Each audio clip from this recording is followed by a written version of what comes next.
దేవుని ఆనందం నిన్ను కమ్మును, ఉన్నతమైన స్థలములు నిన్ను ఆహ్వానించు. పరలోక స్వాస్థ్యముతో పోషించును నిన్ను, ఆకాశపు వాకిళ్ళు తెరచును నీకు. పరలోక స్వాస్థ్యముతో పోషించును నిన్ను, ఆకాశపు వాకిళ్ళు తెరచును నీకు. నీవు పైకి లేచెదవు, పై పైన ఎగిరెదవు. నీవు వేచియున్న దినముల యొక్క ఫలమును పొందెదవు. నీవు పైకి లేచెదవు, పై పైన ఎగిరెదవు.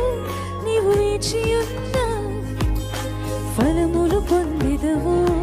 కోల్పోయినవన్నీ రెండంతలుగా మరలా పొందెదవు. కోల్పోయినవన్నీ